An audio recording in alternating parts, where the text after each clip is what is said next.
All right, well, we're out here fiddling with the rest of this door. I don't know if you can see this little cutout on the bottom of the door. A groundhog did that. It's the only reason I'm not going to have a door here no more. But here's the, I never did get a good shot at him last year. I know people probably don't like the idea of anybody shooting something, but groundhogs, if you don't know what they are just terrible. You can't see it right now. After I get the leaves out of it, right now he's probably down in there hibernating. So I'm going to clean this out through here, rake all the leaves out, and you see this big pile of dirt right here? I don't know if you can notice that it's a big pile of dirt right there. But that's what he dug out of that hole under my house. I mean, he dug foundation and stuff. So we're going to clear this out, get that piece of carpet out of the way, get this stuff cleaned off this wall here, and then we're going to fill in his hole. He might not be there no more.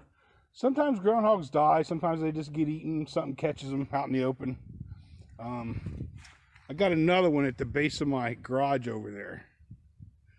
A big hole. Wasn't really too worried about that one. But this one, he's getting filled in this year, and if he shows his face, I'm gonna sit out here and he's gonna get shot. He's going down because if it's a female and she has babies, whew, it'll be a big mess. But yeah, that's one of the little dilemmas I got with my greenhouse. So we're gonna work on that today. All right. Well, all right. Chickens are laying like crazy.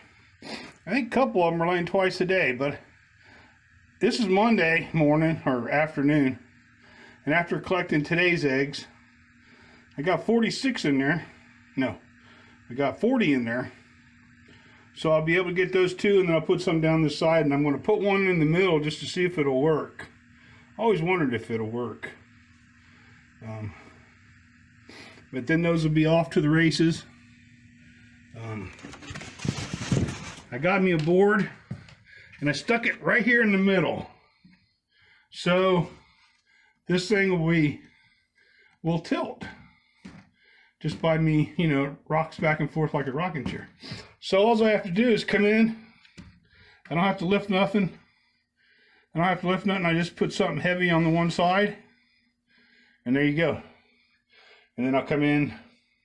It's a bathroom, so I come in here, 3 or 4 times a day. I just take that on and off, and we're going to see how that works on our success rate on the hatch, which will be March 20th, somewhere around there. All right, we'll go out here to the compost, and we are at, it looks like it's about 70 now. My phone doesn't like to pick up on that very good, but it's definitely going up, which is too cool. And then off to the, it's about 3:30 on Monday. Pretty doggone cold and windy. Hope this isn't blowing a bunch of wind. All right, well, we got her all tore down except that one. Just one screw, I got to pull that one out. Cleaned up in the middle. Got the groundhog covered up. He dug a big pile. You can see that pile. That's all from the groundhog digging out from under my house. I'll never get it back under there. But I'll fiddle with that through the summer. I'm gonna go in the morning and get the I'm out of breath. I'll go in the morning and get the PVC. I think I'm gonna try that gray PVC. I think that's better for outside. The white, I think sunlight messes it up. So we're gonna get that and get this thing put back together. Then we're gonna get our compost moved into here, get our seed started, and get some trees tapped.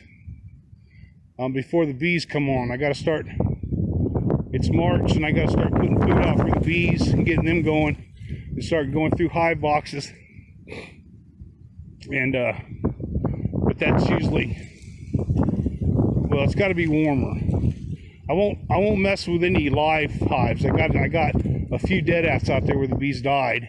And I have bees just die. There's so many little things and chemicals and critters that attack bees now.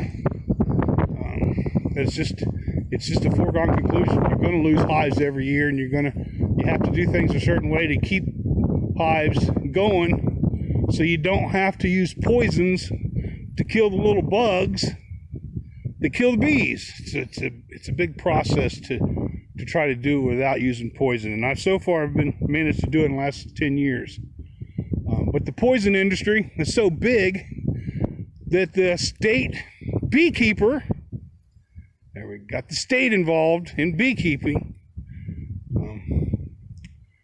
They don't want you to tell them that you got it under control without using their poisons.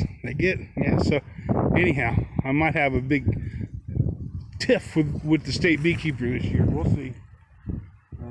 I had a big tiff with her 2 years ago. Didn't see her last year. I think she didn't like the tiff we had before. But anyhow, I digress. That's where I'm at. So tomorrow in the morning, I'm going to go to Lowe's, get me my pipes, get them screwed back in, and I'll put them back into place, put the plastic back on, and start working on getting the compost in there. We'll see you then. All right, the fodder is going very slow. I think it's because of I usually keep it out in the other part of the house, and you can see they're growing, but they're growing very slow. And I do believe it was because of the cold. In my house, I don't have I've moved the wheat fodder into my bedroom because the rest of the house is too cold. I live in a real big house, just one person, so I only heat my room. The rest of the house, it gets wood heat when I decide to build a fire. So these are growing. You can probably see them, but they're growing really slow because it's been sitting out in the other part of the house. So I moved them in here to warm them up and see if that helps speed them up a little bit. So we'll see how that goes. I usually don't build fires too often when it's not below zero. So I just got used to the cold. So, but that's the progress on the fodder. All right, well, I'm gonna do a few cuttings here. Got a whole pile of them right here. And just get a little pot with some sand in it. You can use any kind of pot. And I use this rooting gel. This is something I just do as a hobby, and you can sell these on eBay. You can sell little potted plants and such. But here's a cutting. And I'll cut that right at the bottom. That's the top. You can tell. You can see the little buds on it. And see the little bud down here at the bottom? We're going to make a cut right by that bud, and I'll show you what I'm talking about.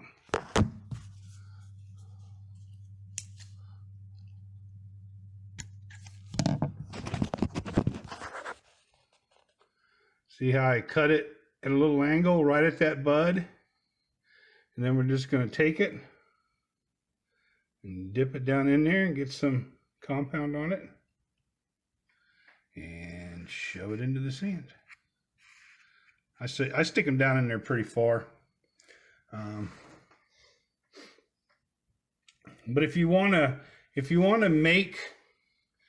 got plants around your house that you like and you want to make more of them and you don't want to buy them, just cut a bunch of tips off of them when they're dormant, which in the cold months, stick them in sand like this and let them sit there for it can take 2, 3, 4 months, sometimes all summer, before they actually get roots. But towards the end of the summer, you'll see, you'll pull one out and you'll see it have little roots on it, and you just stick them down into dirt, let them overwinter, and then the springtime the next year, plant them up into pots. I'll be doing some of them later in the year. I got too many other things going on right now. But I got a bunch of boxwoods, just stuff I use for filling around with bonsai. But you can do anything. I've been trying spruce and pine trees and such. They're a lot harder to do.